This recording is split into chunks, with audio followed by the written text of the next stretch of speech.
Hi, here's an example of how to break down one of Emily Dickinson's poems. This will work for any poems, but in particular with Dickinson, which is what we're doing now.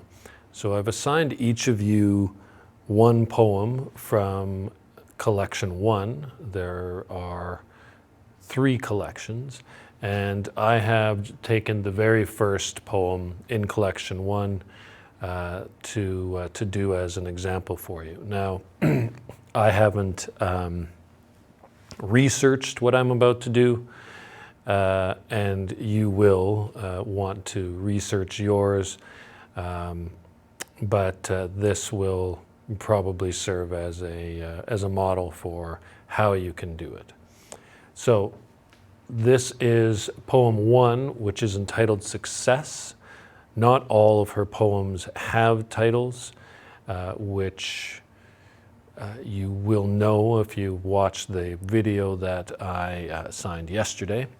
But this one is called Success, and when she does give a title, it is probably important.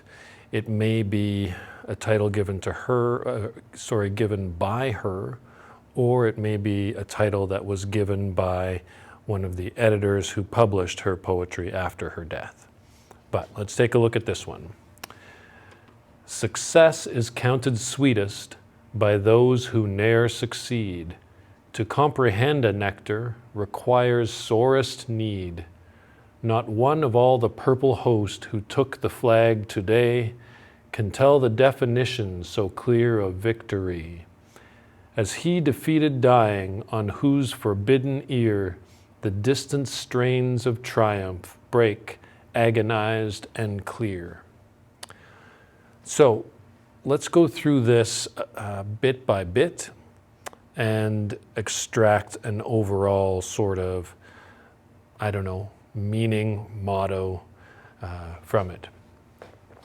So the first sentence, and we can look at punctuation here, line breaks are important, but not so important.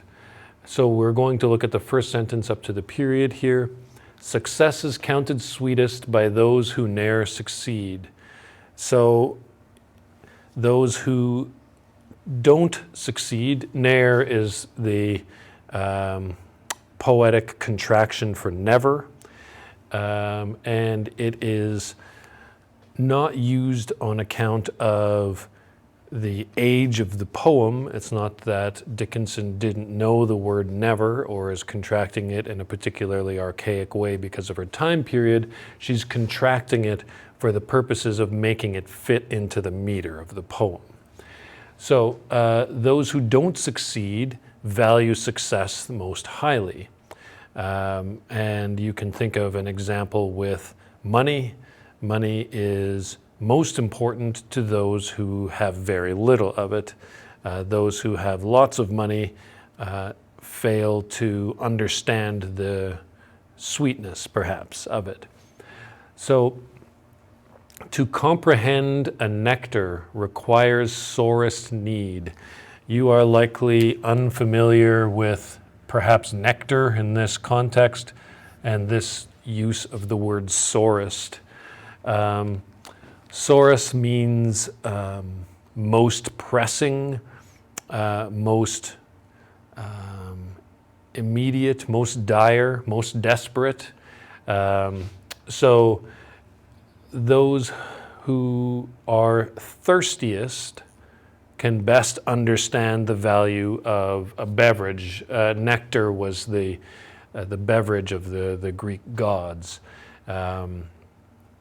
It is, of course, made in tiny, tiny quantities by flowers and things like that in the plant world. The word for it comes from the word that from Greek mythology that was the beverage of the gods. So water probably is the beverage of the gods for somebody who is dying of thirst in a desert. So to fully comprehend how great a beverage is, one must be dying of thirst.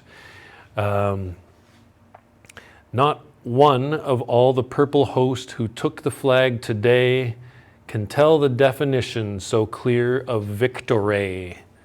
A little bit of an awkward rhyme there. That's okay. Sometimes the rhyme on paper is as important as the rhyme out loud. And notice here that the stanza ends with a comma, and so we're going to continue it below, but we'll stop here. So the scrambling somewhat of the word order would say, well, actually, we'll come back to that. The purple host. So host means, generally refers to an army or invading mass or something like that.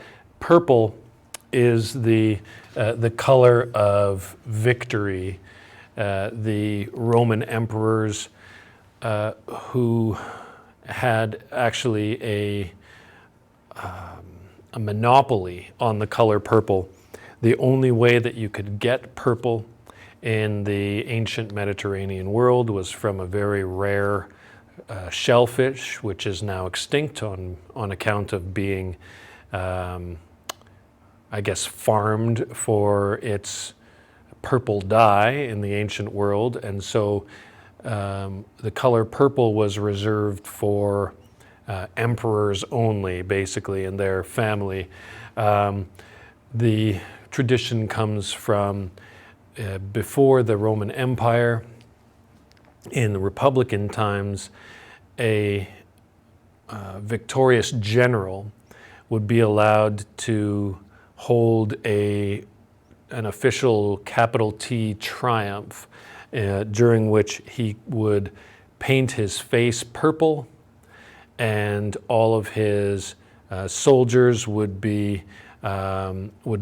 precede him in a parade through the city of Rome, showing off all of the treasures that they had plundered from their defeated enemies, gold and silver and spices and slaves and all of the rest of it. So the purple was reserved only for these sorts of victories. So the purple host who took the flag today. So capturing the flag is victory in several types of games. And going back to, again, even ancient Roman times, each what would the modern equivalent be? I don't know, battalion, regiment of the armed forces of the army had a standard that the soldiers would be able to look up. The flag would be held up high, and okay, the commander's over there, this is where I'm supposed to be. If you captured the standard of the enemy, then it meant that they were defeated. So a victorious army can't define victory as clearly as he defeated, dying, on whose forbidden ear the distant strains of triumph break, agonized and clear. So the forbidden ear, he's not supposed to hear the celebrations of victory, but he can. From a distance, as he's lying on the battlefield dying, he can hear the celebrations of the enemy in the distance, and he knows much better than they do what victory or success means. And so we have, back to the title. The title is Success. And if I were to draw one conclusion from this, it would be that success requires failure in order to fully appreciate. And we could probably expand on that if we needed to, but I think that that is probably enough for now. So there's your example. try to do something like that with the poems that I have assigned to each of you. I expect I won't be able to conduct our meeting tomorrow. Well, it'll be today when you're watching this. Right now it's tomorrow because I seem to have developed a bit of a cough, a sore throat, a runny nose, and so I can't work.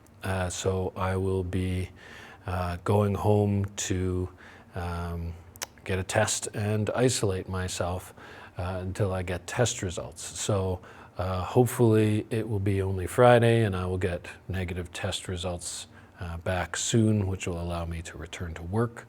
But until then, if I have to do this again, then I will be doing it from my office in my house or something like that. All right. Good luck. Email me if you have any questions. Thanks.